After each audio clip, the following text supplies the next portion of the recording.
तो आइए दोस्तों, अब हम बढ़ते हैं आगे और देखना स्टार्ट करते हैं प्रश्नावली 12.3 का क्वेश्चन नंबर 6 को।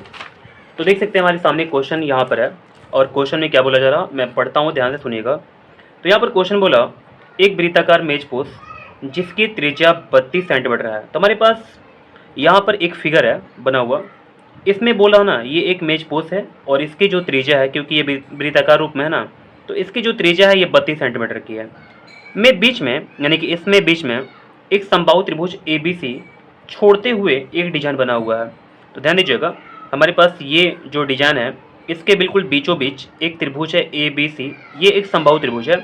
इसको छोड़ करके आपको बाकी सब जो जगह है ना उसमें आपको डिजाइन बना हुआ दिख जाएगा। ठीक है, तो डिजाइन बना हुआ जैसे यहाँ पर एक डिजाइन है, ये एक डिजाइन है और यहाँ पर एक डिजाइन है, यानी कि 3 डिजाइन हमारे पास है ना, जैसा आकृति 12.24 में दिखाया गया है। तो यहाँ पर हमारे पास आकृति 12.24 है। अब बोला इस छांकित डिजाइन का क्षेत्रफल ज्ञात कीजिए। तो हमको जो ये डिजाइन है ना, ये हमारे पास डिजाइन का क्षेत्रफल फाइंड करना है। तो चलिए अब हम डिजाइन का क्षेत्रफल फाइंड करना स्टार्ट करते हैं। तो ध्यान दीजिएगा, पहले देखिए दोस्तों, तो मैंने इस क्वेश्चन को बताने के लिए अपने कॉपी में एक फिगर बना लिया हुआ है, देख सकते हैं ये फिगर बनाया हुआ है मैंने। ठीक है, तो हमको इसका क्षेत्रफल फाइंड करना है, ये वाला जो एरिया है ना, मैं इसको बिल्कुल ज़्यादा नहीं ऐसे कुछ कर रहा हूँ ताकि आपको बिल्कुल फ्रेश ये फिगर दिखाई दे सके। तो देखिएगा, मैंने इस क्वेश्चन को पहले बना लिया हूँ।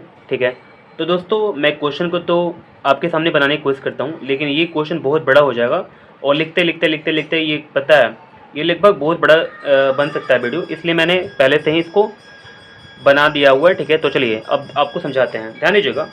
सबसे पहले हम लोग यहाँ पर देखते हैं, यहाँ पर त्रिभुज ABC एक समबाहु त्रिभुज है। चूँकि ABC एक समबाहु त्रिभुज है, देख सकते हैं ABC हमारे पास समबाहु त्रिभुज है। तो समबाहु त्रिभुज में क्या होता है, जो तीनों कोण होते हैं त्रिभुज में, ठीक है, ये वाला और ये वाला, अगर ये समबाहु त्रिभुज है तो तीनों भुजा बराबर होता है, तीनों कोण बराबर होता है। तो हमारे पास ये जो कोण होगा ये कितना डिग्री का होगा, 60 डिग्री का होगा। ठीक है, मैंने सही बताया, यहाँ पर ये 60 डिग्री कोण बन जाएगा आपका। BAC हमारे पास 60 डिग्री का हो गया, यहाँ तक समझ के बात को ना।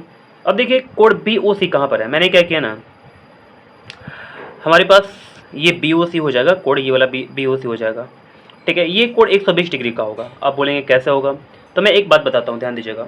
जैसे मैं आपको बिल्कुल सिंपल बताता हूँ, जैसे मैंने यहाँ पर एक वृत्त बनाया और इस वृत्त का ये जीवा है और ये वाला सेंटर है यानी केंद्र है। अगर मैं इस जीवा के द्वारा इस केंद्र पर कोण आंतरित करता हूँ और इसी जीवा के द्वारा एक और मैं कोण आंतरित करता हूँ जो कि वृत्त के किसी अन्य भाग पर, अन्य बिंदु पर है।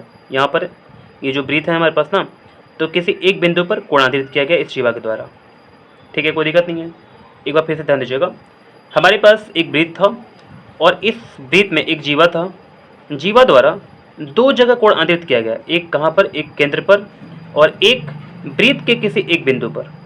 तो होता क्या है इसमें रिलेशन, हालांकि 9th क्लास में ये बताया गया आपको, थ्योरम पर में बताया गया है कि जो केंद्र पर आंतरित कोण होता है, ठीक है, ये डबल होता है किससे, यानी कि वृत्त के किसी बिंदु पर,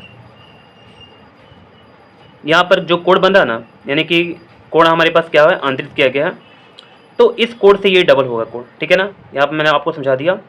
तो देखिए, अगर मैं सिंपल सा और समझाऊँ, यानी कि ये 60 अगर होगा तो ये कितना हो जाएगा, 120 डिग्री हो जाएगा।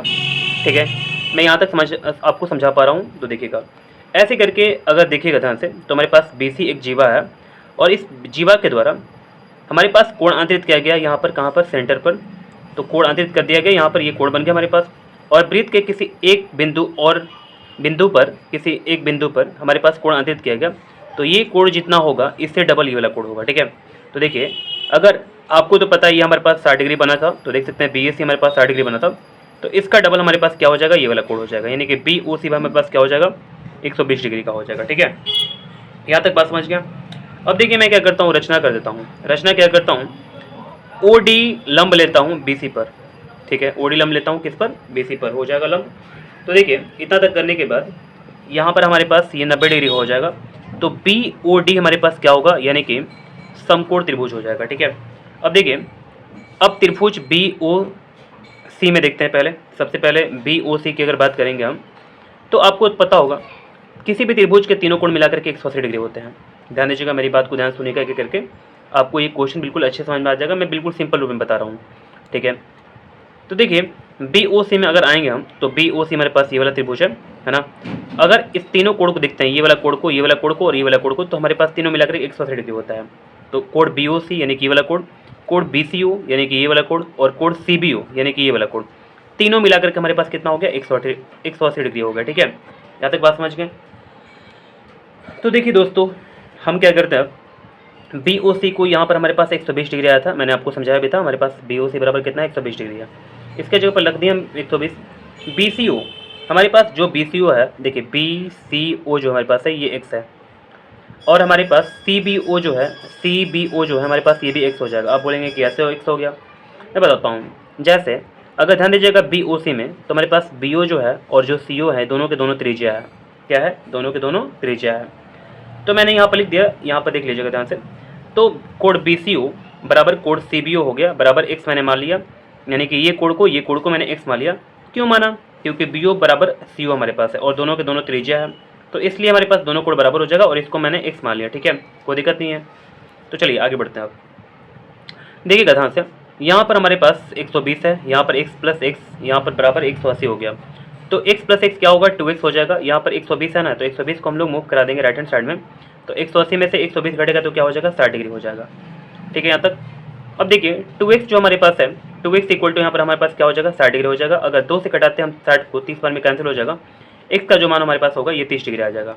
यहाँ तक बात समझ रहे हैं। अब देखिए x जो हमने माना हुआ है, ये किसको माना हुआ है, ये कोण को माना हुआ है और ये कोण को माना हुआ है। इस कोण का नाम क्या है, तो इस कोण का नाम है कोण सी बी ओ, है ना। तो मैं इस कोण को लिख देता हूँ कोण सी बी ओ, ठीक है। हालांकि इसका ही हमको जरूरत है, इस कोण का ही हमको जरूरत है, ठीक है। अगर ये कोण निकल जाएगा ना तो बहुत चीज़ आसान हो जाएगा। तो देखिए मैंने इस कोण का माप निकाल दिया। अब आगे बढ़ते हैं, ध्यान दीजिएगा, मैंने निकाल दिया कोण का मान। अब देखिएगा त्रिभुज बी ओ डी में आते हैं। बी ओ डी कौन सा है, त्रिभुज बी ओ डी, हमारे पास ये वाला त्रिभुज है। तो अगर बी ओ डी त्रिभुज में हम आते हैं तो इसमें cos थीटा 30 लगाएंगे। हाँ, मैं आपको एक चीज़ बता दूँ रुक करके, अगर आप त्रिकोणमिति नहीं पढ़े हैं तो आपको ये क्वेश्चन समझ में नहीं आने वाला है, ठीक है, क्योंकि मैंने इसको त्रिकोणमिति से बनाया हुआ है, ठीक है ना, त्रिकोणमिति का फॉर्मूला यूज करके। तो देखिएगा cos 30 हमने लगा दिया, cos 30 यहाँ पर अगर cos 30 आप लगाइएगा तो क्या होगा, यानी कि फॉर्मूला आपको पता हो, एक ट्रिक आपको पता होगा, ठीक है, क्या होता है, यानी कि लाल काका, और यहाँ पर cos 30 लगाइएगा तो क्या हो जाएगा, यहाँ पर साइन के लिए लंब बटे में कर्ण होता है, cos के लिए आधार बटे में कर्ण होता है, तो cos 30 के लिए क्या हो जाएगा, यानी कि आधार बटे में कर्ण। आधार कौन सा होगा, BD, और कर्ण कौन सा होगा, BO होगा, तो BD बटे में BO हो जाएगा। तो मैंने यहाँ पर लिख दिया cos 30 बराबर BD बटे में BO, ठीक है। अब चलते हैं आगे। तो देखिएगा दोस्तों, यहाँ पर cos 30 का मान कितना होता है, √3 बटे में 2, बराबर कितना हो जाएगा, बराबर यहाँ पर BD बटे में, और BO का जो मान हमारे पास है, क्योंकि BO एक त्रिज्या है ना, तो BO हमारे पास जो त्रिज्या है, इसमें बोला हुआ है कि जो त्रिज्या है ये 32 सेंटीमीटर का है। फिर से मैं बोल रहा हूँ, क्वेश्चन में बोला हुआ है कि जो हमारे पास त्रिज्या जो है वो 32 सेंटीमीटर है, ठीक है। अगर आपको देखना होगा तो आप देख सकते हैं हमारे पास त्रिज्या जो है वो कितना है, 32 सेंटीमीटर का, ठीक है, कोई दिक्कत नहीं है। तो चलिए हमारे पास 32 हो गया, तो मैं यहाँ पर अपने वैल्यू को रख दूंगा, यानी कि BO की जगह पर 32 रख दूंगा। 2 से कटा लेंगे 32 को तो 16 बार में कैंसिल हो जाएगा। तो BD जो हमारे पास आएगा, BD हमारे पास 16√3 आएगा, ठीक है, सेंटीमीटर। दोस्तों मैं यहाँ पर रुक करके आपको बताना चाहूँगा कि अगर आपको परेशानी हो रहा इस क्वेश्चन को समझने में, ठीक है, तो मैं तो बिल्कुल आसानी से आपको समझा ही रहा हूँ। मैं बस इतना ही बोलूँगा आपसे कि इस वीडियो को हो सके तो 1 से 2 बार, 2 बार से 3 बार देख लीजिए, ठीक है, तो आपको बिल्कुल अच्छा समझ में आ जाएगा। और हाँ, ध्यान दीजिएगा, जब भी आप बैठें तो कॉपी कलम लेकर के बैठें, तभी इस क्वेश्चन को देखना स्टार्ट करें और आप बनाएं भी अपनी कॉपी पर, ठीक है, तब आपको बिल्कुल अच्छे समझ में ये क्वेश्चन आ जाएगा, ठीक है। अब चलते हैं हम लोग आगे। तो देखिएगा हमने क्या किया, यहाँ पर BD इक्वल टू, ये देख सकते हैं हमारे पास BD इक्वल टू, अगर BD हम निकालते हैं ना तो हमारे पास 16 और गुणे √3 करेंगे तो 16√3 आ जाएगा। तो BD हमने निकाल दिया 16√3, ठीक है, यहाँ तक समझ में बात आ गया। अब देखिए BD जो हमारे पास है वो CD के इक्वल है। कैसे, BD जो हमारे पास है, अगर आया हुआ मान इसका 16√3, तो CD का मान हमारे पास कितना आएगा, 16√3 आएगा। देखिए मैं आपको अच्छा एक बात समझाता हूँ। जैसे अगर 9th क्लास में आप पढ़े होंगे तो आपको क्या बताया गया है, अगर किसी वृत्त के किसी जीवा पर अगर केंद्र से लंब डाला जाता है तो जीवा को समद्विभाजित करता है। फिर से एक बार बता रहा हूँ, ध्यान सुनिएगा मेरी बात को। यदि किसी वृत्त के किसी जीवा पर केंद्र से लंब डाला जाता है तो जीवा को संधिभाजित करता है। ठीक है, कौन? लंब करता है। ठीक है, कोई दिक्कत नहीं आपको। चलिए, अगर नहीं समझ में आ रहा तो आप सर्वागसम भी पढ़े होंगे, सर्वागसम कर दीजिएगा ये दोनों को। सर्वागसम करके अगर देखते हैं आप तो हमारे पास क्या हो जाएगा, देखिए ये दोनों इक्वल हमारे पास है ना, है कि नहीं है?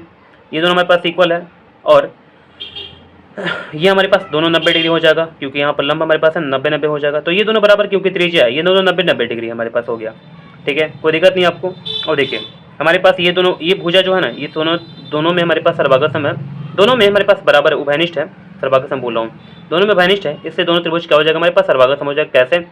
राइट एंगल हाइपोटेनस और साइड से, यानी कि RHS से। राइट एंगल हाइपोटेनस और साइड, राइट एंगल हाइपोटेनस और साइड कहाँ पर है? ये वाला साइड है। ठीक है, तो चलिए दोस्तों, मैंने आपको समझाने के बिल्कुल अच्छे से कोशिश किया हुआ है। तो दो तरीका से आप इस दोनों बता सकते हैं कि दोनों कैसे बराबर होगा। ठीक है, यहाँ तक बात समझ में आ गया। अब देखिए हमारे पास CD इक्वल टू क्या होगा, यानी कि 16√3 हो जाएगा। ठीक है, कोई दिक्कत नहीं है। तो देखिए आगे समझते हैं। CD हमारे पास अगर 16√3 आ गया तो हम लोग क्या बोल सकते हैं, जो BC का मान आएगा क्या आएगा, देखिए BC जो है ना, BC अगर कैसे आता है तो BD और CD को जोड़ने पर हमारे पास BC आ जाता है। तो BC निकालेंगे अगर हम तो BD प्लस CD हो जाएगा।